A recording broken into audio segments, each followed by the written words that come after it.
Little did we know, even we people who are in Azimio, utatoka nyuma upite kwa sisi namna hivyo na uwe president. So that position kukufikia sio rahisi. But I know on each and every issue you have an answer. Hiyo tunakuachia, Your Excellency. Jacqueline Muga amesema tunakuachia. And I know you are able minister. We have been in touch all the time, even the Minister of Health. Hii mambo yote tunawachia wewe. We are all your children. We are all, and we respect you. And you move faster. So Your Excellency, with your own wisdom and advisors, you will have an answer for us. And may God bless you on that.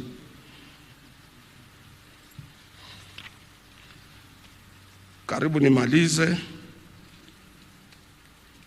Naomba Mungu anisaidie niwe mfupi sana kwa maneno. Nisikose.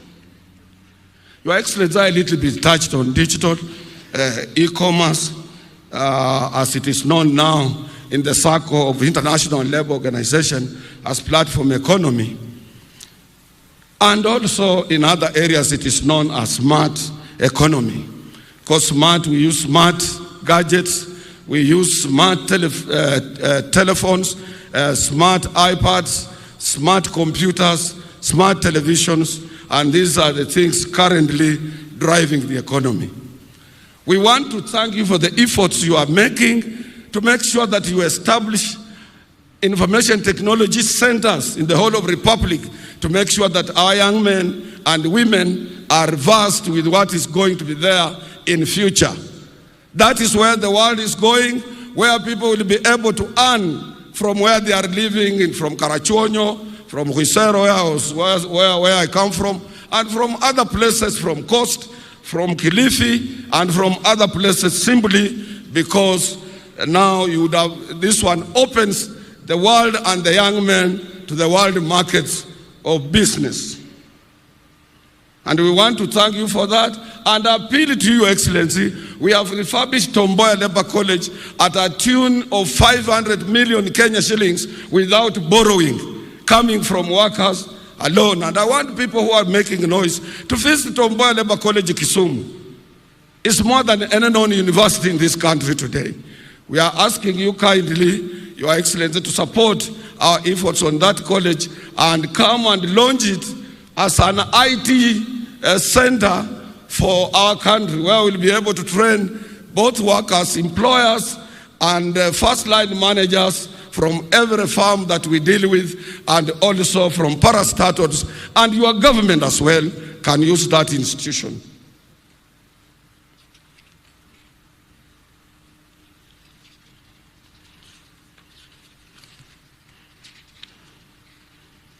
Your Excellency, you appointed me on Social Health Insurance Authority, SHIA. And we are migrating to this new authority from National Hospital Insurance Fund.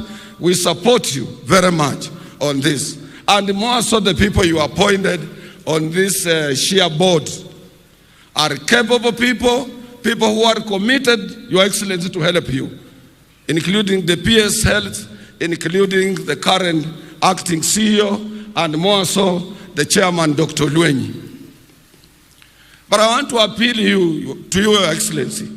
You need to come in and assist us to make sure that infrastructure is within the Ministry of Health, is dealt with quickly, so that we can be within framework of making sure that as we start registration, everything is in order and everything is going on as planned.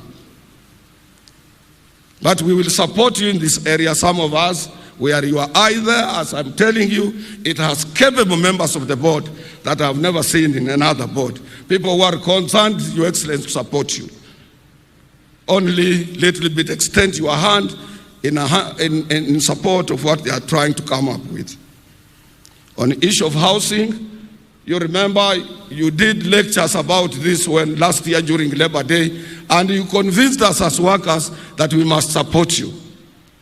And when I asked your ministry which is in charge, whether workers will have an opportunity to be on that board, and after consultation with their office, they are allowed us, as per the current act, to appoint one of us on that particular board.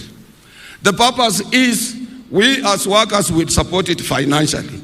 But the eye on that board also, when there will be allotment, because we have some shop stewards and workers who have even nowhere to sleep, they will have an opportunity to be housed in this new venture that you have started. And it is not only in Africa. Algeria, they did it. Egypt, they did it. And so many other African countries, they did it. And as I've said, the only problem with our country, Your Excellency, is that we were not used to paying taxes. And when you said everybody should pay tax, it became as an alien issue in this country. Because a normal Kenyan would like to eat without working, would like to make money without earning. And this is where the problem is. I want to end there, Your Excellency. I don't want to tire you. But the last area I want to ask you, because I said I will recognize all good things you have done for workers of this country. And you will continue doing these things. And next year we will be with you. And other years to come. And we will give you support as a pressure group. And when we are called to Kiitwa, Tunaitika sisi. Research yetu inatuambia, Your Excellency. But I don't know what is in your pocket. Kama unaweza kunja macho, because Jacqueline said, oh, general wage increase, that is employer now. It's not anchored on any law. We must have wages council, sit and discuss and see how this general wage works. Let me remind my sister here, my twin sister. In 1972, when our economy was not performing, we were doing badly. The late president, the founding father of this nation, Kenyatta, announced general wage increase at that time of 15%. You can imagine, to everybody. And he also asked employers to increase their workforce by 10% in order to alleviate or to reduce unemployment in our country. Which law was it anchored to? Anything that comes from the mouth of the president, let me tell you, people, anything that the president akikusalamia jambo, that is law. That is law. Usifikirie utaenda kutafuta law ingine pale ingine.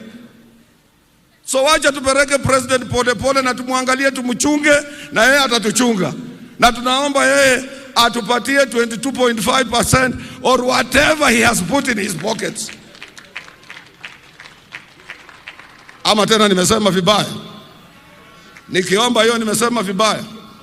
And let me remind our economists, even when our shilling was being devalued, we said on 14th of January that this devaluation of our shilling, which was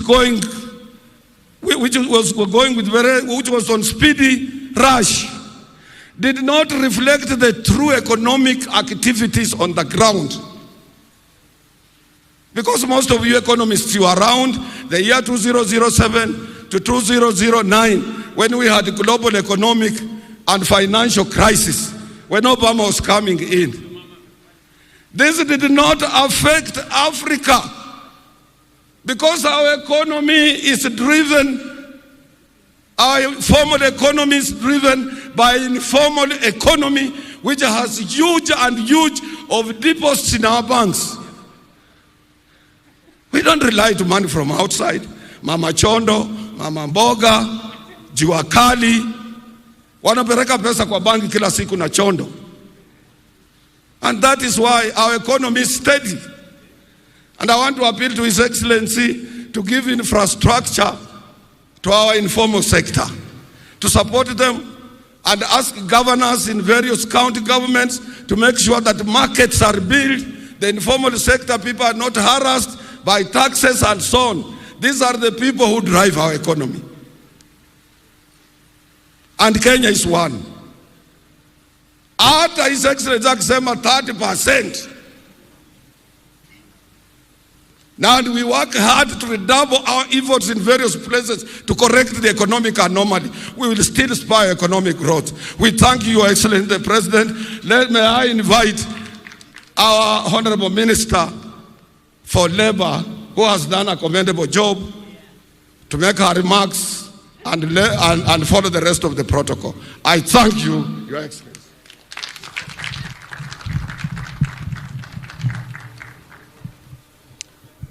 Thank you, Brother Francis Atwoli. Your Excellency, Dr. William Ruto, the President of the Republic of Kenya and Commander-in-Chief of the Kenya Defense Forces, Your Excellency, Honorable Rigathi Gachagua, the Deputy President of the Republic of Kenya, Honorable Judges present, Cabinet Secretaries, colleagues present, Honorable Johnson Sakaja, the Governor, Nairobi County, Principal Secretaries present, the Chairman and Executive Board members of KOTU, Brother Francis Atwoli, the Secretary General, KOTU Kenya, Sister Jacqueline Mugo, the Executive Director, FKE, Chairs of Committees of Parliament and Members of Parliament present, Ambassadors and High Commissioners present, all distinguished guests, ladies and gentlemen, Hamjambo.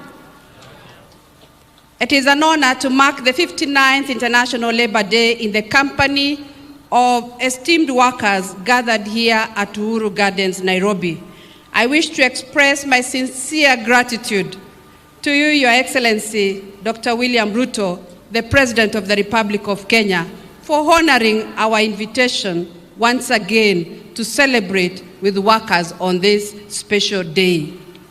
This is a testament of Your Excellency's commitment to the welfare of workers.